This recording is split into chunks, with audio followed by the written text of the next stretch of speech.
Hi students. Before classes, Tally with GST class name Tally class discuss about Tally with GST subject. Before classes GST గురించి discuss చేసుకున్నాం. ఇప్పుడు GST నిన్న continuation ఏంటంటే GST రాష్ట్ర పరోక్ష పన్నులు మరియు మినహాంపుల్లో భాగంలో జిఎస్టీ ఉందా అనే దాని గురించి ఇప్పుడు మనం డిస్కస్ చేసుకుంటాం. నేను ఇక్కడి వరకు డిస్కస్ చేసుకున్నాను. రాష్ట్ర పరోక్ష పన్నులు మరియు మినహాయింపుల్లో భాగం జిఎస్టీలో ఉందా. ఆల్రెడీ రాష్ట్ర మినహాయింపులు భాగం అంటే మనం పరోక్ష పన్నులు అనేది మనం చూసుకున్నాం ఒకసారి. పరోక్ష పన్నులు అంటే ఇక్కడ మీకు ఆల్రెడీ ఒకసారి మేము బిఫోర్ క్లాసెస్ నెట్లో సంబంధించిన కొన్ని విషయాలు డౌన్లోడ్ చేయడం జరిగింది. ఇందులో ఒకసారి చూసినట్లయితే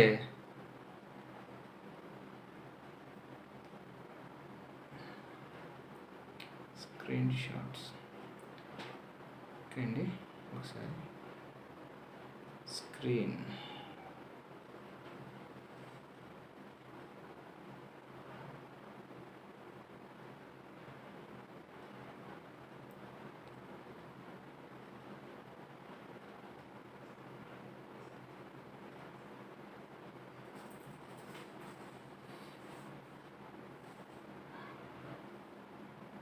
ఓకే దొరికింది. చూడండి ఒకసారి. ఇక్కడ మీకు చూసినట్లయితే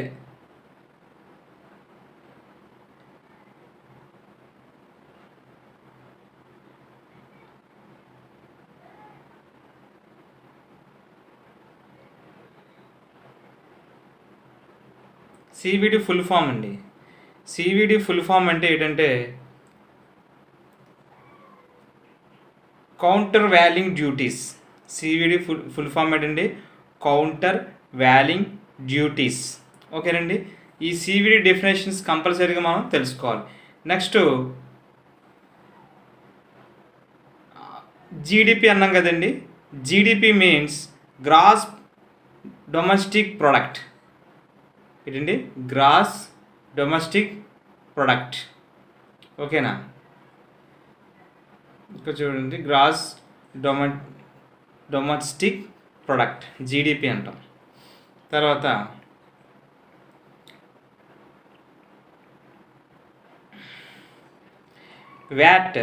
VAT means value added tax. VAT means value added tax అంటాం. It is a consumption tax ఈ placed on a product whenever value is added at each stage of the supply chain from production of the point sale. Value means VAT అంటే value added tax అని అంటన్నమాట అండి. తర్వాత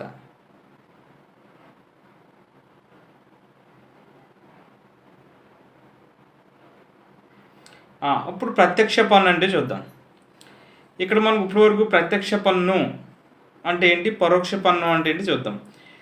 ప్రత్యక్ష పన్ను అంటే మనం చూసినట్లయితే మందపుదారుడి ఆదాయంపై అంటే వ్యక్తి లేదా సంస్థ లేదా హెచ్యుఎఫ్ లేదా మరి ఏ వ్యక్తి అయినా సరే ప్రత్యక్ష పన్ను విధించబడుతుంది.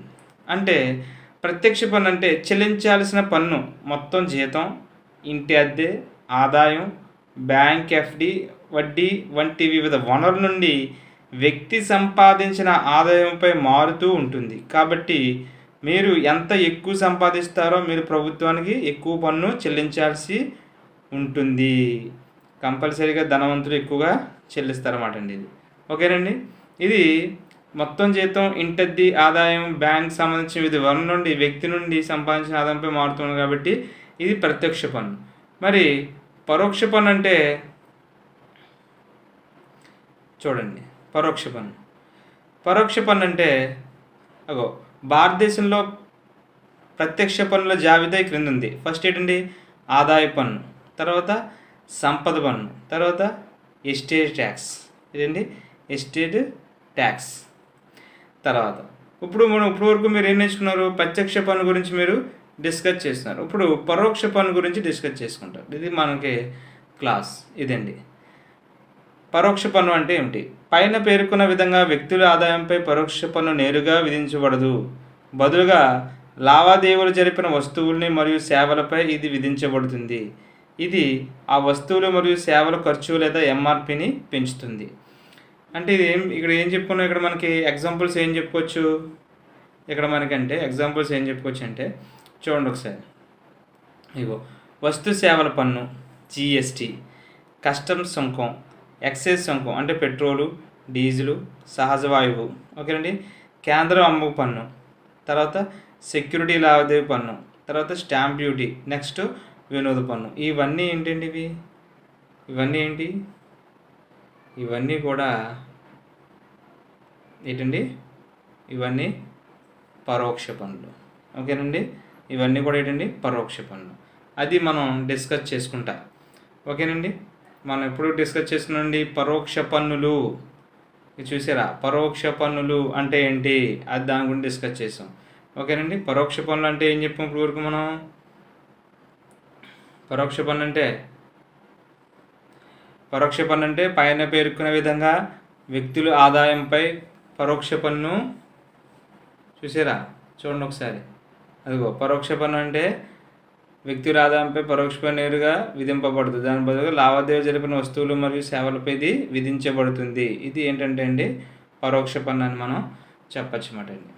ఇది ఇప్పుడు వరకు మనం డిస్కస్ చేసుకున్నాం.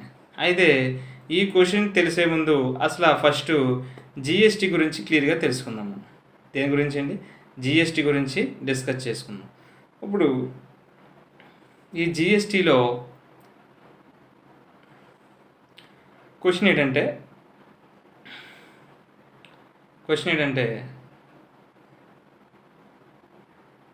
చూడండి, జిఎస్టీ అసలు ఎలా నమోదవుతుంది? జిఎస్టీ నమోదు ప్రక్రియను వివరించండి అన్న. జిఎస్టీ అసలు నమోదు ప్రక్రియ గురించి వివరించండి. ఇప్పటివరకు మనం బిఫోర్ క్లాసెస్ మనం డిస్కస్ చేసుకోవచ్చు. ఏమని అంటే పరోక్ష పన్నులు, రాష్ట్ర పరోక్ష పన్నులు, మినహాయింపు, జిఎస్టీకి బదులు అని చెప్పుకున్నాం కదా. అది చెప్తాం. అది చెప్పే బదులు మినహాయింపులో జిఎస్టీ ఉందా లేదా అని అది క్వశ్చన్ చెప్పే ముందు ఈ జిఎస్టీ అసలు నమోదు ప్రక్రియ ఎలా ఉంటుందో చూద్దాం. జిఎస్టీ చట్టంలో పన్ను నిర్ధారణ, పన్ను చెల్లింపు, సరఫరాలు, పన్ను వసూళ్లు మొదలైనటువంటి గుర్తింపు పొందిన చట్ట ప్రకారం రిజిస్ట్రేషన్ కావాల్సి ఉంటుంది. మెయిన్ ఏంటంటే ప్రతిదానికి కూడా రిజిస్ట్రేషన్ ప్రాసెస్ అనేది ఉంటుందండి. ఏముంటుంది? ఇన్కమ్ ట్యాక్స్కి సంబంధించిన పన్ను, తర్వాత పేమెంటు, తర్వాత సర్వీసెస్, దాని గురించి ఏంటంటే చట్ట ప్రకారం నమోదు చేయబడి ఉంటుంది అన్నమాట. అయితే ఈ విధంగా చట్ట పరిధిలో వ్యాపారం చేస్తున్నట్టుగా వ్యక్తులు లేక సంస్థల వాటి యొక్క నమోదు ప్రక్రియ అంత ముఖ్యమైనది. అయితే ఫస్ట్ దీని జిఎస్టీకి జిఎస్టిఎన్ పోర్టల్ ద్వారా మొత్తం ఆన్లైన్లో జరుగుతుంది. ఏ పోర్టల్ అండి? రిజిస్ట్రేషన్ ప్రక్రియ వెబ్సైట్ ఏంటండి? ఏ వెబ్సైట్? పోర్టల్ అంటే జిఎస్టిఎన్ పోర్టల్. మొత్తం అంతా ఆన్లైన్లోనే జరుగుతుంది. ఈ జిఎస్టీ చట్టంలో ఒక వ్యాపారం లేక సంస్థ రిజిస్ట్రేషన్ తీసుకుని ఎటువంటి రుసుము చెల్లించిన అవసరం లేదు. ఏ పోర్టల్ అనేది? జిఎస్టిఎన్ పోర్టల్ ద్వారా మాత్రం జరుగుతుంది అన్నమాట. ఆల్రెడీ మనం డిస్కస్ చేసుకున్నాం వ్యాట్కి జిఎస్టీకి డిఫరెన్స్. ఓకే అండి. సిటీ వెబ్సైట్, ఇది వచ్చేసరికి జిఎస్టిఎన్ వెబ్సైట్. ఓకే అండి. తర్వాత జిఎస్టీ చట్టం ప్రకారం రిజిస్ట్రేషన్ చేయడానికి అర్హత ఏర్పడిన 30 రోజుల్లో దరఖాస్తు చేసుకోవాలి. అనగా అర్హత ఏర్పడిన తేదీన రిజిస్ట్రేషన్ అమల్లోకి వస్తుంది. ఇప్పుడు నుండి రిజిస్ట్రేషన్ చేసుకున్నట్టుగా అర్హత ఏర్పడిన 30 రోజుల లోపల దరఖాస్తు చేసుకోవాలి. ఓకేనండి. తర్వాత పాయింట్, సాధారణంగా లేక ఆకస్మికంగా పన్ను విధించదగిన వ్యక్తులు లేక ప్రదేశంలో విధించదగ్గ వ్యక్తులు నాన్ రిజిస్ట్రేషన్ ట్యాక్సిబుల్ పర్సన్స్ అంటాం. నాన్ రిజిస్ట్రేషన్ ట్యాక్సిబుల్ పర్సన్స్ అంటే వ్యక్తులు లేక ప్రదేశాల్లో నివసించని లేక నివాసేతర పన్ను విధించదగ్గ వ్యక్తులను ఏమంటారంటే నాన్ రెసిడెంట్ ట్యాక్సిబుల్ పర్సన్స్ అంటారు. అలా కాకుండా వాళ్ళకి పర్మిషన్ లేదనుకోండి, వాళ్ళు కనీసం 5 రోజుల ముందుగా రిజిస్ట్రేషన్ కొరకు దరఖాస్తు అనేది చేసుకోవాలి. అయితే అటు రిజిస్ట్రేషన్ నమోదు తేదీ నుండి 90 రోజుల వరకు చెల్లుబాటు అవుతుంది. ఎప్పటి నుంచి స్టార్ట్ అవుతుంది? అటు రిజిస్ట్రేషన్ ఎప్పుడు స్టార్ట్ అవుతుంది? 90 రోజుల నుండి ఎక్కడండి 90 రోజుల వరకు చెల్లుబాటు అవుతుంది. వస్తువులు మరియు సేవల చట్ట ప్రకారం రిజిస్ట్రేషన్ కూడా దరఖాస్తు చేసుకునే వ్యక్తి ముందుగా ఏం చేస్తాడండి, ముందుగా కంటిన్యూషన్ చూడండి ఒకసారి. తన యొక్క phone number, mobile number, email, రాష్ట్రం, నివాసం యొక్క వివరాలు మొదలగు జిఎస్టీఎన్ పోర్టల్ ద్వారా నిర్దేశించబడిన ఫెసిలిటీస్ సెంటర్ ద్వారా నమోదు కావాలి. ఫస్ట్ ఏంటండి, పాన్ నెంబర్, తర్వాత మొబైల్ నెంబర్, తర్వాత ఈమెయిల్, తర్వాత రాష్ట్రం, నివాసం. అంటే ఫస్ట్ ఇవన్నీ అడ్రస్ ఖచ్చితంగా ఉండాలి. మొబైల్ నెంబర్ ఉండాలి, పాన్ ఉండాలి, రాష్ట్రంలో ఎక్కడ ఉంటున్నావు, ఫర్ ఎగ్జాంపుల్ నివాసం అంటే ఐడెంటిటీ ప్రూఫ్, ఆధార్ కార్డు అన్నమాట. తర్వాత దాని తర్వాత పాన్ నెంబర్ వ్యాలిడేట్ చేయబడుతుంది. తర్వాత ఒక ఓటీపీ వస్తుంది మీకు. ఏంటండి చూడండి ఒకసారి, బ్యాంక్లో మనకి ఓటీపీ ఫామ్స్ వస్తూ ఉంటాయి, రిజిస్ట్రేషన్ అయిన వెంటనే ఓటీపీ వస్తూ ఉంటుంది. ఓటీపీ అంటే ఆన్లైన్ పాస్వర్డ్ మొబైల్ అంటాను. ఆ ఓటీపీ చెప్తేనే మనకి వ్యాలిడేట్ అవుతుంది అన్నమాట. తర్వాత తాత్కాలికంగా రెఫరెన్స్ సంఖ్య ఇవ్వబడుతుంది. ఏమవుతుంది, తాత్కాలికంగా రెఫరెన్సెస్ అనేది ఇవ్వబడుతుంది. దరఖాస్తు ఇచ్చిన తర్వాత అన్ని రకాల దస్తావేజులు, పత్రాలు అప్లోడ్ చేసుకున్న తర్వాత సంబంధిత అధికారి వాటిని తనిఖీ చేసి సక్రమంలో ఉంటే 3 రోజులు రిజిస్ట్రేషన్ ఆమోదం తెలియజేస్తారు. మీరు ఇచ్చిన డీటెయిల్స్ అన్నీ కూడా కరెక్ట్గా ఉన్నాయనుకోండి, తనిఖీ చేసి సక్రమంగా చేస్తే 3 రోజులు రిజిస్ట్రేషన్ ఆమోదం అని తెలుపుతారు. లేదంటే 3 రోజుల్లో ఏం చేస్తారంటే నోటీస్ ఇచ్చి సంతృప్తికరమైన సమాధానం వచ్చినప్పుడు 7 రోజులు రిజిస్ట్రేషన్ ఇవ్వడం జరుగుతుంది. ఒకవేళ లేనట్లయితే 7 రోజులు తీసుకుంటారు, ఉన్నట్లయితే 3 రోజులు రిజిస్ట్రేషన్కి ఆమోదం తెలియజేస్తారు. ఇప్పుడు ఏం నేర్చుకున్నాం మనం దీన్ని బట్టి? ఇక క్వశ్చన్ ఏం నేర్చుకున్నాం అంటే, ఇక్కడ మనకి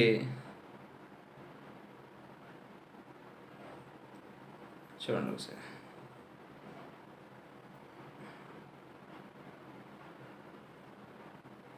జిఎస్టీ నమోదు ప్రక్రియ గురించి డిస్కస్ చేసుకున్నాం. దేని గురించి డిస్కస్ చేసుకున్నాండి? జిఎస్టీ నమోదు ప్రక్రియ. జిఎస్టీ నమోదు ప్రక్రియ ఏంటంటే, జిఎస్టీ చట్టంలో పన్ను నిర్ధారణ, పన్ను చెల్లింపులు, సరఫరాలు, పన్ను వసూలు మొదలైనటి గుర్తింపు పొందడానికి, చట్ట ప్రకారం నమోదు, రిజిస్ట్రేషన్ చేయడానికి వ్యక్తులు లేక సంస్థలు వాటి యొక్క నమోదు ప్రక్రియ అంతా ముఖ్యమైనది. ఓకేనండి. ఇప్పుడు రిజిస్ట్రేషన్ ప్రాసెస్ దేని ద్వారా జరుగుతుందని చూసుకోండి.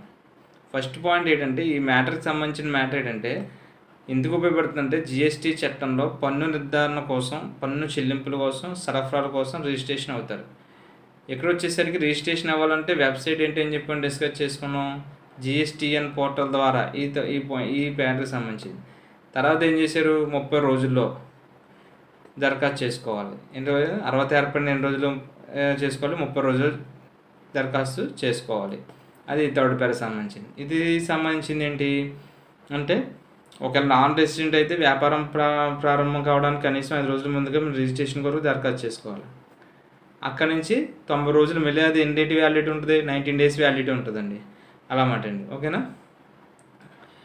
వస్తువులు మరియు సేవల చట్ట ప్రకారం రిజిస్ట్రేషన్ కూడా దరఖాస్తు చేసిన వ్యక్తి ముందుగా అక్కడి నుంచి మళ్ళీ ఏం చెప్పాను మనం, మొబైల్ నెంబర్ ఉండాలి, పాన్ కార్డు ఉండాలి, చూసారండి. తర్వాత మొబైల్కి మీకు ఓటీపీ వస్తుంది. చూడండి చాలామంది చేస్తూ ఉంటారు, ఓటీపీ వస్తుంది, మొత్తం పూర్తిగా తాత్కాలిక రిఫరెన్స్ సంఖ్య ఇవ్వబడుతుంది. దాన్ని బట్టి మీరు ఏం చేస్తారంటే 3 రోజుల్లో రిజిస్ట్రేషన్ ఆమోదం తెలుపుతారు. ఒకవేళ 3 రోజులు లేనట్లయితే నోటీస్ సంతృప్తికరంగా లేవు అంటే 7 రోజులు రిజిస్ట్రేషన్ ఇవ్వడం అనేది జరుగుతుంది అన్నమాట అండి. ఇక్కడ కొన్ని మీకు ఫామ్స్ తీసుకొచ్చాను కొంచెం, అంటే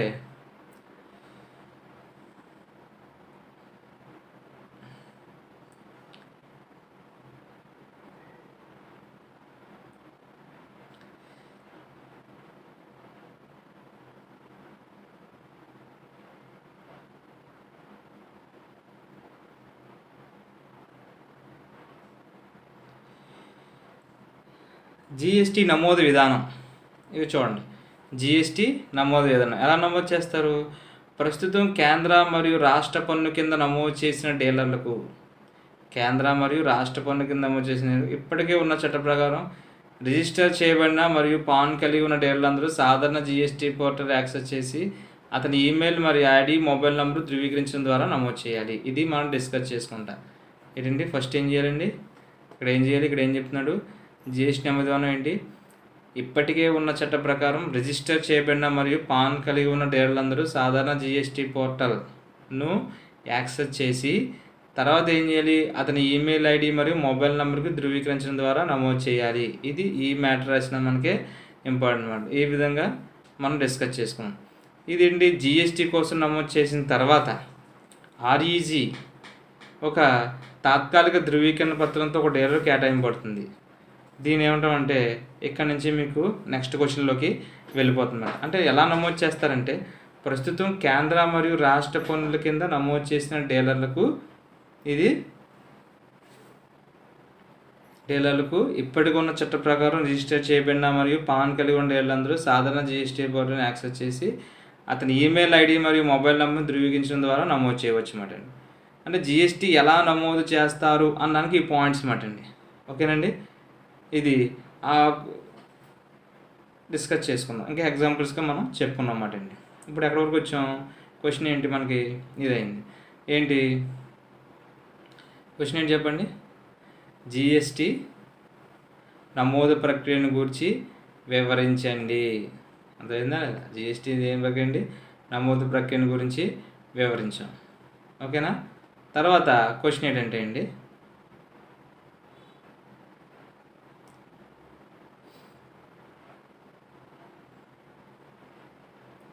తర్వాత question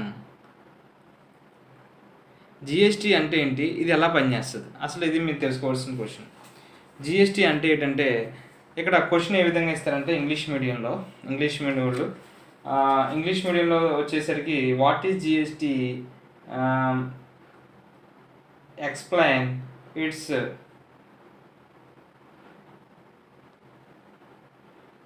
how it is work, ఎలా వర్క్ చేస్తుంది. What is GST, how does it work, ఎలా వర్క్ పనిచేస్తుందండి. ఇప్పుడు వరకు మనం ముందు క్వశ్చన్ ఏం చెప్పుకున్నాం చెప్పండి.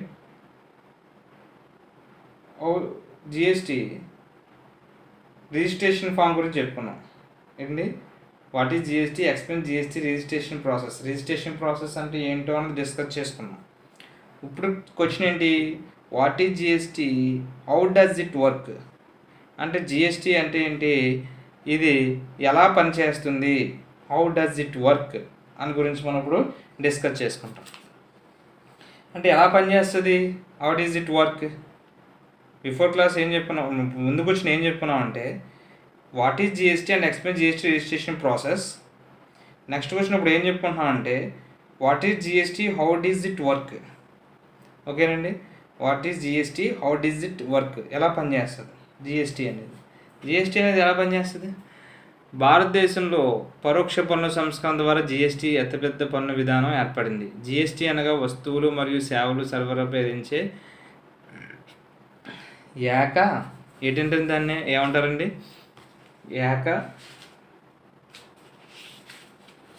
చూడండి ఒకసారి, విధించే ఏక పన్ను విధానం. చూడండి, 1 Indian 1 ట్యాక్స్. ఓకేనండి, అక్కడ కొటేషన్స్ కూడా ఉంటాయి. భారతదేశంలో పరోక్ష పన్ను సంస్కరణ ద్వారా జిఎస్టీ అతిపెద్ద పన్ను విధానం అనేది ఏర్పడింది. అయితే జిఎస్టీ అనగా వస్తువులు మరియు సేవల సరఫరాపై విధించే ఏక పన్ను విధానం. జిఎస్టీ అంటే ఏంటంటే అసలు క్లియర్గా చెప్పాలంటే వస్తువులు మరియు సేవల సరఫరాపై విధించే ఏక పన్ను. ఓకేనండి, ఇది మనం డిస్కస్ చేసుకున్నాం. అయితే ఒక విషయం చెప్పాలి ఇందులో, చాలా ఇంపార్టెంట్. జిఎస్టీ అంటే ఏంటి, అది ఎలా పనిచేస్తుంది. ఇక్కడ మనం తెలుసుకున్నట్లయితే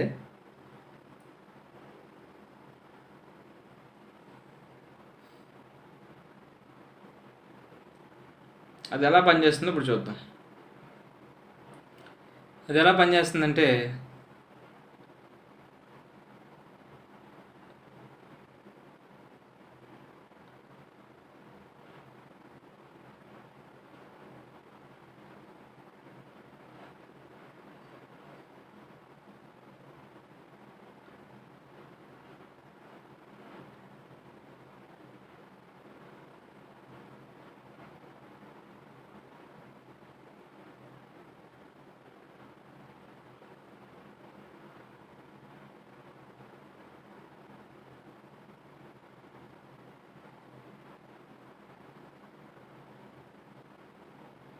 చూడండి, ఇక్కడ మనకి కరెక్ట్గా రాలేదు, ఇక్కడ చూడండి. వరకు మనం ఏం చేసుకున్నాం చెప్పండి. జిఎస్టీ అంటే ఏమిటి, అది ఎలా పనిచేస్తుందో చూసాం. జిఎస్టీ అనగా ఏంటి, వస్తువులు మరియు సేవల సరఫరాపై విధించే ఏక పన్ను విధానం. ఓకే అండి, ఇది తెలుసుకోవాలి మరి. సరఫరా విధించే ఏక పన్ను విధానం. ఓకేనండి, అయితే ఇప్పుడు మనం ఇక్కడ మనం చూసినట్లయితే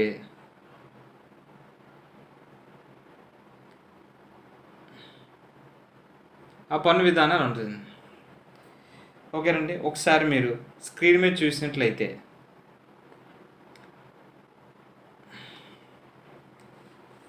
స్క్రీన్ మీద చూసారా మీరు? ఒకసారి చూడండి. ఓకే అండి, హౌ ఇట్ ఈస్ వర్క్ చాలా ఇంపార్టెంట్. ఒకసారి ఇందులో సరఫరాదారు ఎవరో చెప్పండి. తయారీదారుడు, టోకు వర్తకుడు, తర్వాత చిల్లర వర్తకుడు.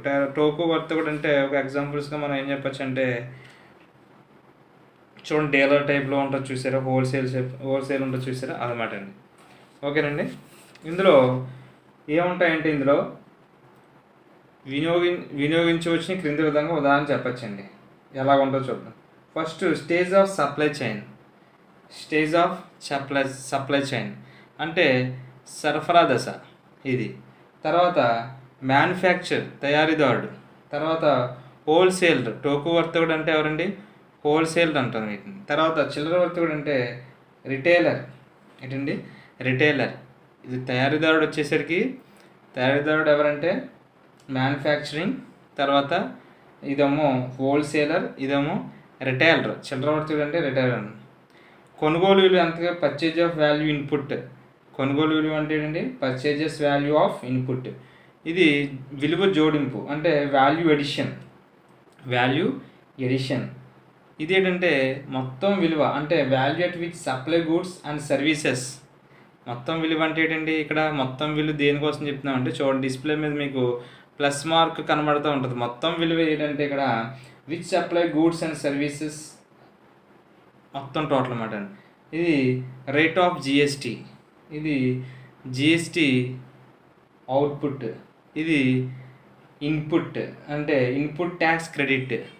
ఐటీసీ అంటే ఏంటండి? ఇన్పుట్ ట్యాక్స్ క్రెడిట్ అంటాం. ITC means input tax credit. ఇది నెట్.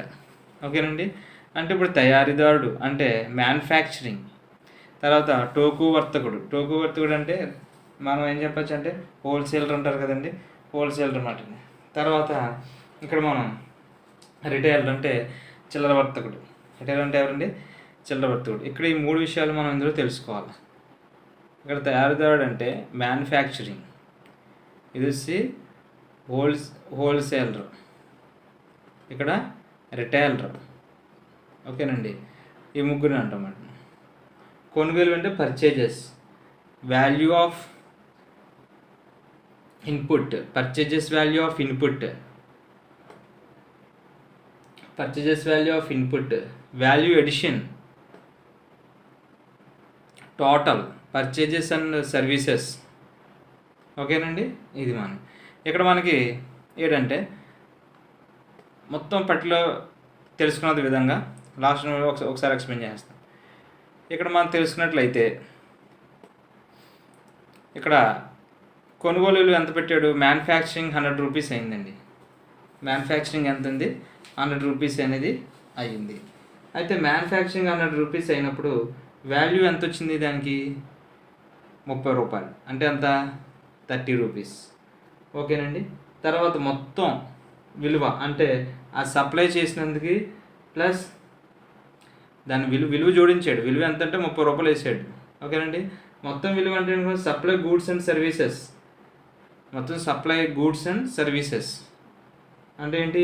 సప్లై గూడ్స్ అండ్ సర్వీసెస్కి మొత్తం విలువ ఎంత వేసాడు? ఇప్పుడు 130 వేసాడండి. ఎంత వేసాడు? 130. ఇప్పుడు జిఎస్టీ ఎంత పడింది? పన్ను రేటు జిఎస్టీ అంటే రేట్ ఆఫ్ జిఎస్టీ వచ్చేసరికి 10% పడింది.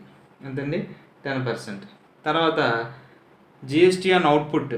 అప్పుడు అవుట్పుట్ ఎంత వస్తుంది? పన్ను అంటే కొద్దిగా పైకి వెళ్తుంది చూడండి. జిఎస్టీ పన్ను ఎంత పడింది అంటే 13. అంత ఇన్పుట్ ట్యాక్స్ క్రెడిట్ ఎంత వచ్చింది అడికి అంటే ఆవశ్యక పన్ను ఎంత? 10. అంటే మొత్తం నికరం ఎంత వచ్చింది అడికి? 13 మైనస్ 10 తీసేస్తే 3 రూపాయలు. అంటే ఇక్కడ మీరు ఒకసారి పైకి వెళ్ళండి. తయారీదారి 100 రూపాయలు విలువ కలిగిన వస్తువులు కొనుగోలు చేసి అదనంగా 30 జోడించాడు. ఎంత జోడించాడండి? అదనంగా 30 విలువను జోడించాడు. 30 రూపాయలు అనుకుంది. ఆ వస్తువు యొక్క మొత్తం విలువ ఎంత అయింది? ఇప్పుడు 130 అయింది. అయితే దీనిపై జిఎస్టీ రేట్ ఎంత పడింది? 10% అనుకున్నట్లయితే ఓకేనండి, పన్ను విలువ ఎంత అవుతుంది అప్పుడు? 13 రూపాయలు అవుతుంది. ఎంత అవుతుందండి? పన్ను విలువ 13 రూపాయలు. అంటే మొత్తం అనుకున్నట్లయితే పన్ను విలువ ఎంత అయిందంటే 13 రూపాయలు అయింది. అయితే దీనిలో 100 ఇంటూ ఇక్కడ ఎలా చేశారంటే దీనిలో 10 రూపాయలు అంటే 100 ఇంటూ తర్వాత 10/100, 100 ఇంటూ 10/100 10% కదా. మరి 10% అంటే ఏం చేయాలి? ఇదిగోండి, దీనిలో 10 రూపాయలు కాబట్టి 100 ఇంటూ 10/100 ఇన్పుట్ ట్యాక్స్ క్రెడిట్ పొందడం జరుగుతుంది. అప్పుడు నికర జిఎస్టీ విలువ ఎంత అవుతుందంటే 12 మైనస్ 10 3 రూపాయలు అవుతుందండి. అదే మాట ఇక్కడ, అదే 3 రూపాయలు. ఓకేనండి, అర్థమైందండి. ఇప్పుడు అంటే ఏం చేశారు ఇక్కడ? ఒక వస్తువు కొన్నాడు, దాని విలువ 30 రూపాయలు యాడ్ చేసాడు. ఒక వస్తువు తయారు చేసాడు, 100 రూపాయలు అయింది. ఒక విలువ యాడ్ చేసాడు, 30 రూపాయలు అయింది. మొత్తం ఆ వస్తువు 130 అయింది. అయితే దానికి జిఎస్టీ 10% ఉంది కాబట్టి 10% ఉంది కాబట్టి అక్కడ ఏం చేసాడంటే పన్ను విలువ 13 రూపాయలు అయిందండి. పన్ను విలువ ఎంతది? జిఎస్టీ పన్ను 13 రూపాయలు అయింది. Input tax credit ITC means input tax credits పన్ను ఎంత అయింది అప్పుడు? 10 రూపాయలు అయింది. అంటే దీనిలో 10 రూపాయలు అంటే బ్రాకెట్లో 10 ఇంటూ అది 100 ఇంటూ 10% అని కాబట్టి 10/100. ఎందుకంటే వస్తువు తయారీదారు ఎంత? 100, 10% జిఎస్టీ కాబట్టి 10/100, 10%. ఓకేనా? 10/100 అయింది కాబట్టి ఇప్పుడు ఏం చేశారు మనం? కేవలం జరిగింది. అప్పుడు నికర జిఎస్టీ విలువ ఎంత? 13 మైనస్ అంటే పన్ను విలువలోంచి ఎంత తీసేది ఇక్కడ మనకి? 10 రూపాయలు తీసేస్తే మొత్తం ఎంత అవుతుంది? 3 రూపాయలు అనేది అవుతుంది. రెండో సరఫరా దశలో అదే వస్తువుని తయారీదారుడు టోకో వర్తకుడు 130 రూపాయలు కొనుగోలు చేశాడు. ఎంతగా చేశారండి? 130 రూపాయలు కొనుగోలు చేస్తే అంటే చూడండి, ఇప్పుడు తయారీదారుడు అయిపోయింది. ఇప్పుడు టోకో వర్తకుడు అంటే ఎవరు? ఏం చెప్పాను? హోల్సేలర్ ఉంటాడు కదా. ఆడు ఎంత కొన్నాడప్పుడు? 130. ఎంత కొన్నాడండి? 130. టోకో వర్తకుడు అంటే ఎవరు? రెండవ దశ అనమాట అండి. టోకో వర్తకుడు 100 రూపాయలు పని చేసి దానికి అదనంగా ఎంత వేసాడు? 20 వేసాడు. 20 జోడిచ్చాడు. అక్కడికి ఎంత అయింది? 150 అయింది. ఎంత అయిందండి? 150. చూసుకోండి, 150 అయింది. అవునా? 150 అయింది. ఈ 150కి జిఎస్టీ 10%. పన్ను ఎంత పడిపోయింది అప్పుడు? జిఎస్టీ రేట్ ఎంత అంటే అప్పుడు జిఎస్టీ పన్ను 15 రూపాయలు పడిందండి. ఎంత ఉంది? 15 రూపాయలు. జిఎస్టీ 10%. దీనిలో ఇన్పుట్ ట్యాక్స్ రేట్ 13 రూపాయలు పొందవచ్చు. ఇన్పుట్ ట్యాక్స్ రేట్ ఎంత అండి? 13 రూపాయలు. 13 రూపాయలు ఎలా వచ్చిందంటే చూడండి, ఇక్కడ జిఎస్టీ ఇన్పుట్ ట్యాక్స్ ఆవశ్యక పన్ను తెలుగులో ఇన్పుట్ ట్యాక్స్ క్రెడిట్ ఎంత అండి? 13 రూపాయలు పొందాడనమాట అండి. అంటే ఈ 13 రూపాయలు ఏమైందంటే అనగా రెండో దశలో నికర జిఎస్టీ విలువ 15 నుంచి 13 తెస్తే 2 రూపాయలు మాత్రమే. అర్థమైందండి? అంటే తయారీదారుడికి 3 రూపాయలు పడింది జిఎస్టీ, తర్వాత నికర లాభం. హోల్సేలర్కి అంటే 2 రూపాయలు పడింది జిఎస్టీ నికర జిఎస్టీ. చిల్లర వర్తకుడు ఎవరో? చూడండి, చిల్లర వర్తకుడు ఎవరంటే ఇది ఆ ట్యాక్ని ఎంత వేసుకున్నాడు? కొనుగోలు ఇస్తే 150 వేసుకున్నాడు. విలువ ఎంత జోడించాడు? 10. మొత్తం ఎంత అయింది? మొత్తం 120. దానిలో 10%. దానిలో మొత్తం విలువ ఎంత అండి? 16. జిఎస్టీ పన్ను ఎంత అయ్యాడు? 16. ఇన్పుట్ ట్యాక్స్ క్రెడిట్ కింద ఎంత అయింది అప్పుడు? 15 అయిందండి. ఎంత అయింది? ఇన్పుట్ ట్యాక్స్ రేట్ ఎంత అయింది? 15. చూడండి, ఇన్పుట్ ట్యాక్స్ రేట్ ఎంత అయింది? 15. 16 మైనస్ 15 నుంచి ఎంత ఇస్తే వస్తుంది? 1. అడిగి ఇప్పుడు ఫర్ ఎగ్జాంపుల్ మూడో దశలో టోకో వర్తకుడు నుండి చిల్లర వర్తకుడు 150 రూపాయలు బదిలైనప్పుడు చిల్లర వర్తకుడు అదనంగా 10 రూపాయలు జోడించినట్లయితే వస్తువు యొక్క మొత్తం విలువ 120. దీనిపై జిఎస్టీ 10% చొప్పున 16 కాగా ఇన్పుట్ ట్యాక్స్ రేట్ 15 రూపాయలు పొందవచ్చు. అనగా ఈ దశలో నికర జిఎస్టీ విలువ ఎంత? 16 మైనస్ 15. అప్పుడు ఎంత అయింది? 16 మైనస్ 15 అంటే 1 రూపీస్. అంటే ఏం చెప్పచ్చు ఇప్పుడు ఇందులో అంటే ఇక్కడ మీకు తెలిసినట్లయితే ఒకసారి GST is equal to GST on output input tax credit. ఓకేనండి. ఇంక ఇంగ్లీష్లో అయితే మనం ఏం చెప్పుకోవచ్చు అంటే అండి, ఇక్కడ మనకి మ్యానుఫ్యాక్చర్ అంటే తయారీదారుడు అవుతాడు. హోల్సేల్ అంటే చూడండి ఒకసారి, ఇది ఒకసారి చూడండి. మ్యానుఫ్యాక్చర్ అంటే ఎవరు అవుతారు చెప్పండి? మ్యానుఫ్యాక్చర్ అంటే తయారీదారుడు, హోల్సేల్ అంటే ఒక వర్తకుడు, చిల్లర వర్తకుడు అంటే ఎవరు? చిల్లర వర్తకుడు అంటే ఎవరు కదా, చిల్లర వర్తకుడు అంటే ఎవరు? రిటైలర్. ఓకేనండి, ఇది మనకి క్వశ్చన్ అన్నమాట. ఇది ప్రాసెస్. ఓకే అండి, ఇప్పుడు నెక్స్ట్ ఏంటంటే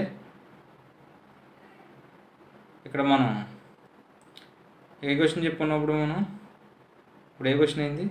జిఎస్టీ అంటే ఏంటి, ఇది ఎలా పనిచేస్తుందో మనం క్లుప్తంగా వివరించుకున్నాం. క్వశ్చన్ అర్థమైందండి, చాలా ఇంపార్టెంట్ క్వశ్చన్, అందుకనే చెప్పామండి. దీని ముందు క్వశ్చన్ కూడా చెప్పుకున్నాం. జిఎస్టీ రిజిస్ట్రేషన్ ప్రాసెస్ ఇవాళ క్లాస్లో ఏం చెప్పుకున్నాం ఉంటాయండి, 2 క్వశ్చన్స్ చెప్పుకున్నాను. ఫస్ట్ ఏంటంటే జిఎస్టీ రిజిస్ట్రేషన్స్ ఫామ్ గురించి, అంటే how to work in GST registration process.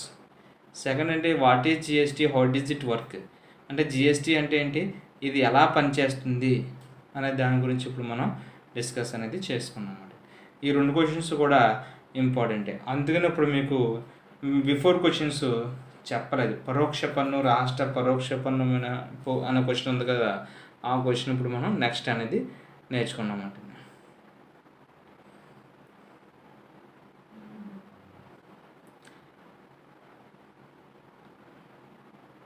ఇది అసెస్మెంట్ అనేది తర్వాత మనం డిస్కస్ చేసుకుంటాం. అంటే ఇప్పటివరకు మనం ఏం నేర్చుకున్నాం చెప్పండి ఒకసారి, మీరు డిస్కస్ చేసుకుంటే క్లాస్లో ఫస్ట్ క్వశ్చన్ ఏం చెప్పుకున్నామంటే జిఎస్టీ నమోదు ప్రక్రియ అంటే రిజిస్ట్రేషన్ ప్రాసెస్ ఏ విధంగా ఉంటుంది అనే దాని గురించి మనం డిస్కస్ చేసుకున్నాం. తర్వాత జిఎస్టీ నమోదు ప్రక్రియ తర్వాత registration process, pan number link అయి ఉండాలి, మొబైల్ నెంబర్ ఉండాలి, ఏ విధంగా ఆన్లైన్ పాస్వర్డ్ వస్తుంది అని డిస్కస్ చేసుకున్నాం. తర్వాత క్వశ్చన్ ఏంటంటే జిఎస్టీ అంటే ఏంటి, ఇది ఎలా పనిచేస్తుంది. జిఎస్టీ అనగా వస్తువులు మరియు సేవలు సరఫరాపై విధించే ఏక పన్ను విధానం. ఓకే, జిఎస్టీ అనగా వస్తువులు మరియు సేవల సరఫరా విధించే ఏక పన్ను విధానం. అది ఎలా పనిచేస్తుందో ఒక ఎగ్జాంపుల్, ఒక ఉదాహరణ కూడా పనిచేస్తాం. అది తయారీదారుడు, టోకువర్తకుడు, చిల్లరవర్తకుడు. అంటే మ్యానుఫ్యాక్చరింగ్, ఇది మ్యానుఫ్యాక్చరింగ్. తర్వాత హోల్సేలర్, రిటైలర్. ఓకేనండి, ఇది మనం డిస్కస్ చేసుకుందాం. ఇప్పుడు మనం దీని తర్వాత అసెస్మెంట్ గురించి మనం డిస్కస్ అనేది చేసుకుంటాం. అసెస్మెంట్ అంటే ఇప్పుడు మనం డిస్కస్ చేసుకునేది ఏంటంటే అసెస్మెంట్ అన్నాం కదండి, అదే చూడండి.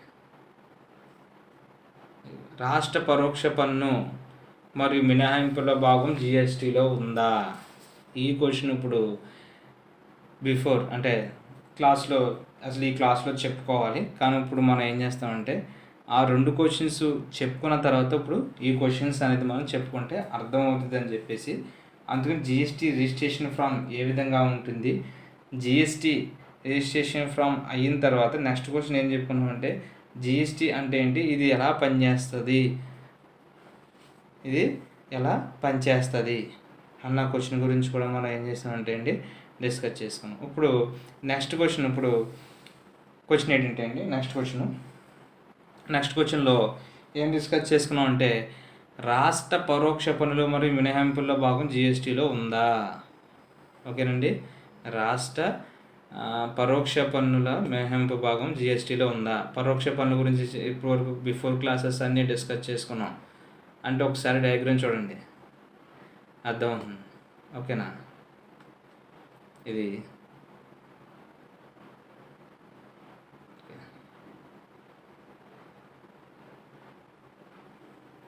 పన్నులు జిఎస్టీలో ఉపసంహరించబడతాయి.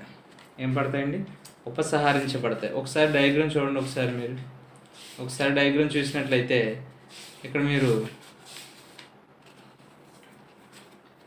డయాగ్రామ్ చూసారండి. ఓకే, సిజిఎస్టీ అంటే ఏంటి చెప్పండి first. Central goods and services tax. CGST అంటే ఏంటండి? సిజిఎస్టీ అంటే central goods and services tax. SGST అంటే central goods and state goods. SGST అంటే స్టేట్ గూడ్స్ సర్వీసెస్ ట్యాక్స్, ఇదేంటంటే సిజిఎస్టీ అంటే central goods services tax, IGST ఏంటంటే integrated goods and service tax. అంటే ఉపసంహరించిన పన్నులు జిఎస్టీలో ఉపసంహరించబడతాయి అనడానికి ఇప్పుడు సెంట్రల్లో చూసుకుంటారు, స్టేట్లో చూసుకుంటారు, ఇంటిగ్రేటెడ్ గూడ్స్ అండ్ సర్వీసెస్ ట్యాక్స్లో కూడా ఇప్పుడు మనం డిస్కస్ చేసుకుంటాం. ఇప్పుడు నెక్స్ట్ క్లాస్లో దీని గురించి ఎక్స్ప్లెయిన్ చేసుకోవచ్చు. థ్యాంక్ యూ అండి. Thank you.